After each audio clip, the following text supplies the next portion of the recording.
All right, so let's talk about numbers, I guess. Not only the biggest problem right now is just simply not having enough freight for any of us to run. There's a big problem with guys still not knowing their numbers, still going off of day rates, just close enough, I guess you want to say, close enough numbers.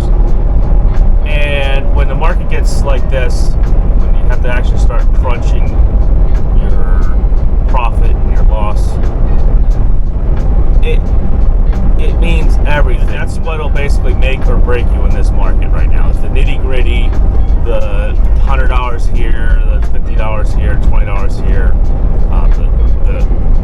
the Wendy's, the Arby's, the going in and out through TA, Pilot, Loves, buying drinks and sodas and stuff, being charged huge markups anyway on it. That's what'll get you in this market. Those $8, $15 here and there, that'll absolutely bleed you dry. You can easily go through a couple $100 a week messing around with fast food, snacks, soda, things like that. And I'm not even going to try to really get into this as a health aspect, but a lot of guys do it for a coping mechanism. They do it for keep alert, keep awake, keep energy in you, because as soon as you eat a lot of this stuff, it releases sugar into your bloodstream, which that releases insulin and gives you a boost of energy. All right, so then I got off on that little rail.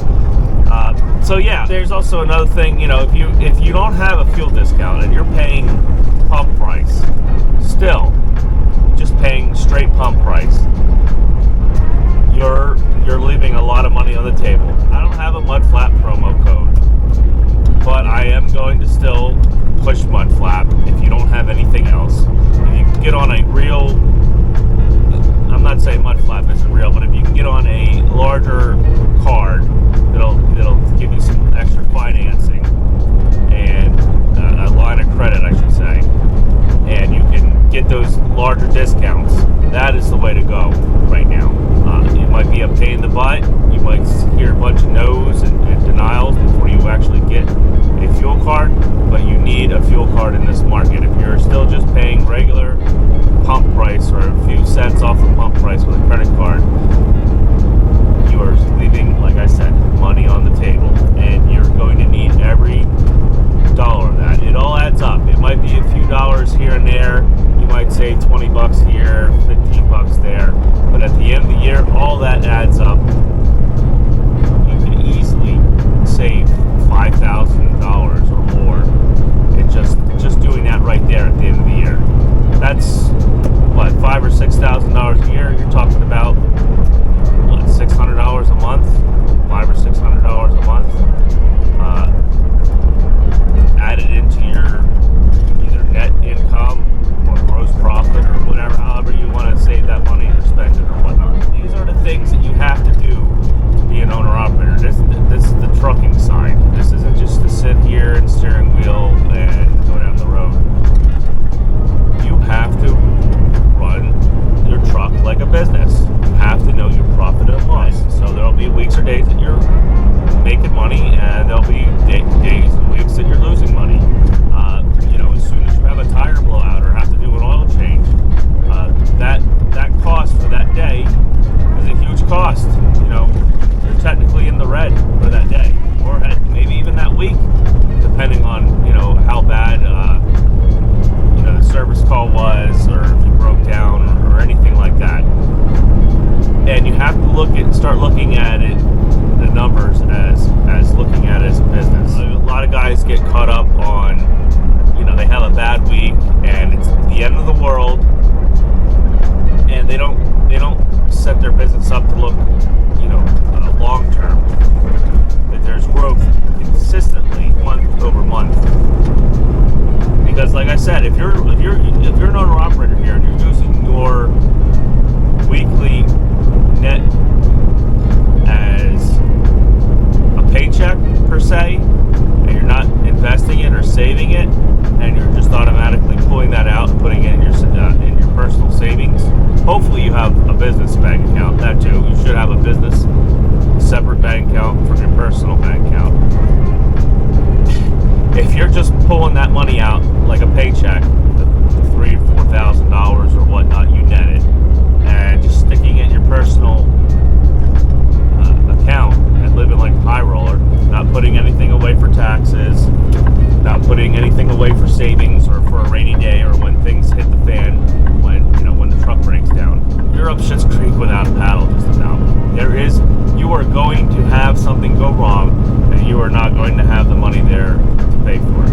Whether that be a rainy day, a catastrophic breakdown, or something, or you're going to end up missing payments, whether that be payments within your business,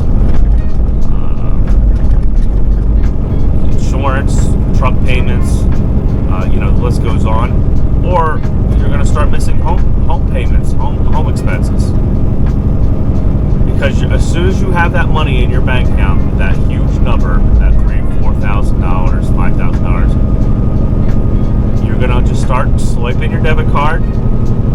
Anytime you go to Walmart, anytime you go out, you're going to start having lavish dinners, eating at, I don't know, Crab Shack or something, getting crab and shrimp and all the filet mignon. You're just going to do it. It's a habit. You make more, you spend more. And you have to break that cycle. Live right now, I guess, per se, in your home expenses and in your business. Like, you're going out of business. That is the only way you're going to be able to survive this market, because it's not if something bad's going to happen. I don't care if we've got a brand new truck. If you watch my channel, you can see I'm having problems. I don't care if you have a dedicated carrier and everything's great.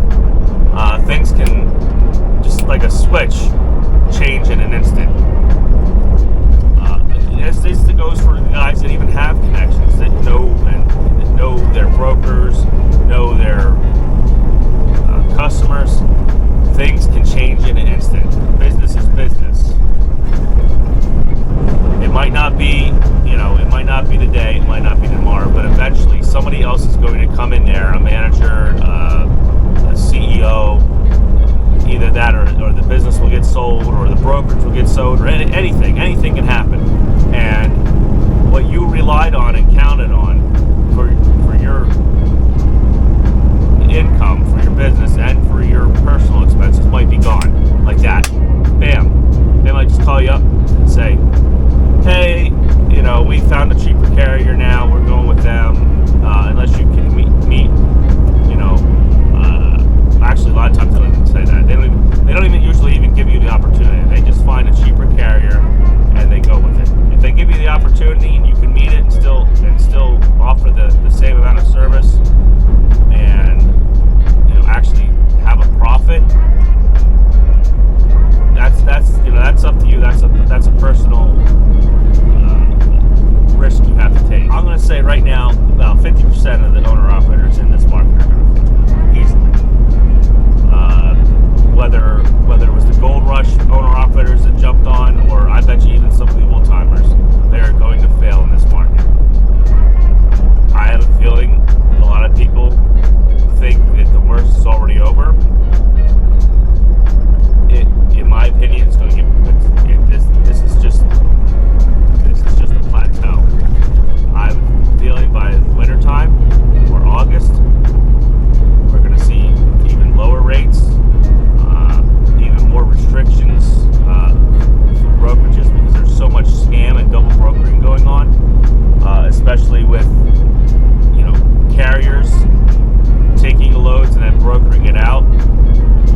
trying to find the load.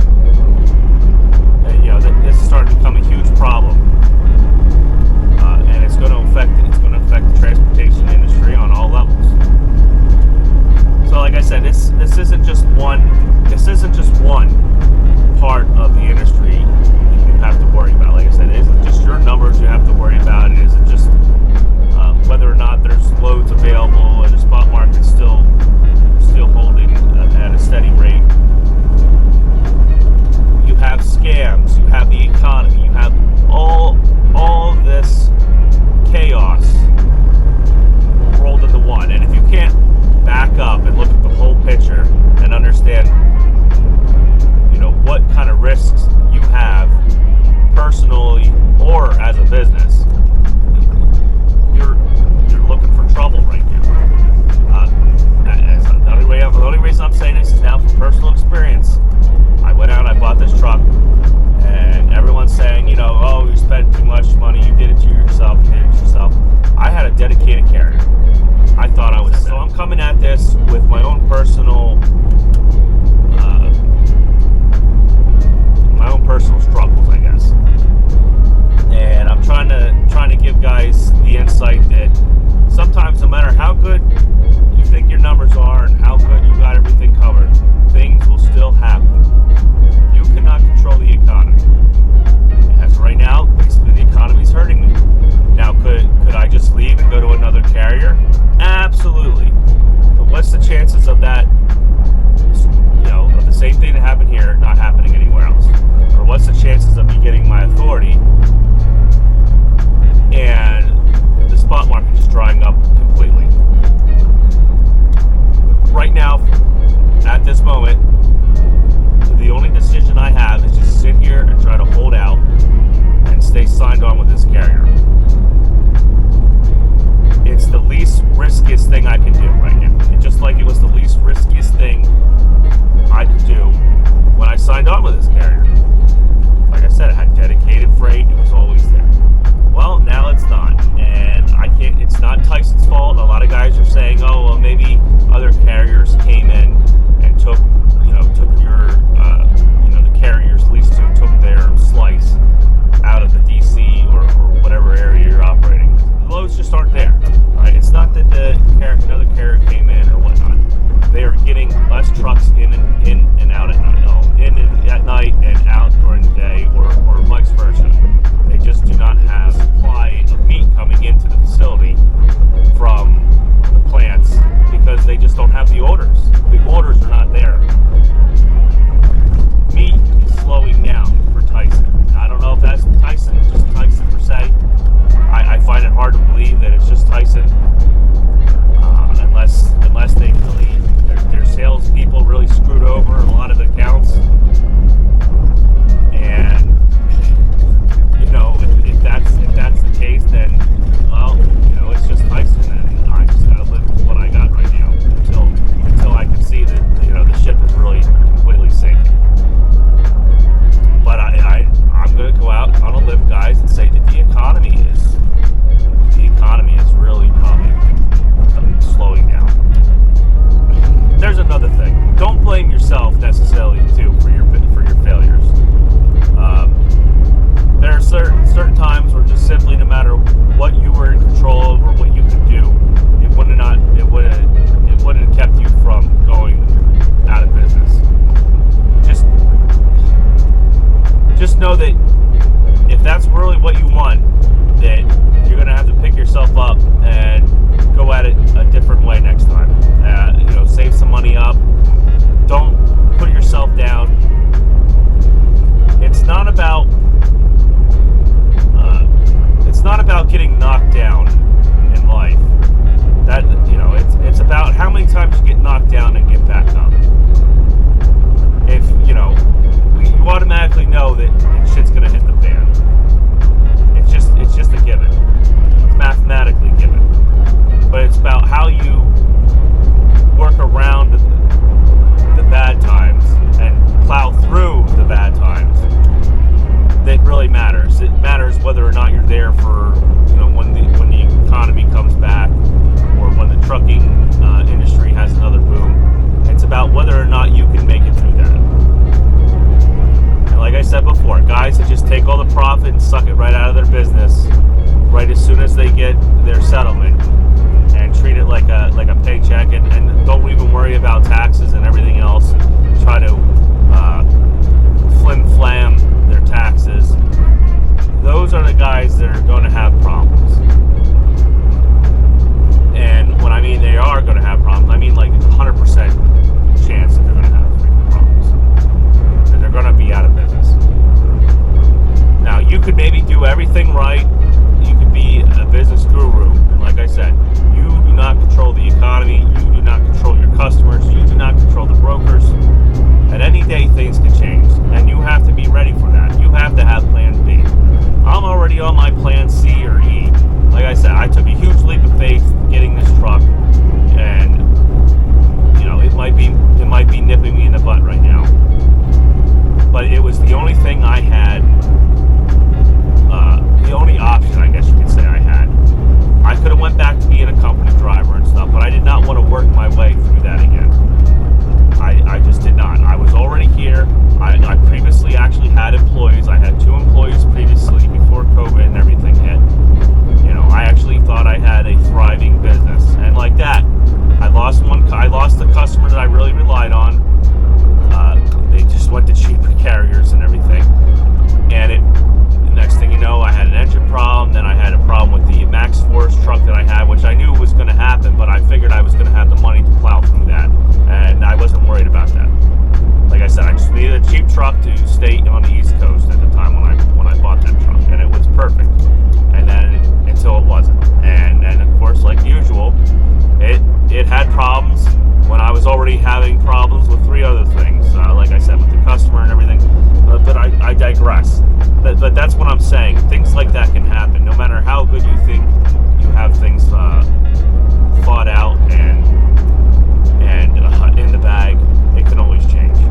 So, all right. So I'm at this, I don't know, 15, 20 minutes, whatever it is, probably 25 minutes. You know, please like. You know, it really helps the channel out, and subscribe. You know, I'm trying to build this channel into something. I'm trying to make it as big as I possibly can. You know, it doesn't cost you anything. It doesn't really affect your time. Just, you know, if you think I'm worthy of hitting a button, please go ahead and do it. And you know, if you want to, if you have questions, if you need help, just hit me up in the comments. You know, maybe some ideas that you might have, or ways that you've coped through this. Maybe throw that down in the comments, maybe to help some other guys out. And once again, this is Jackknife TV.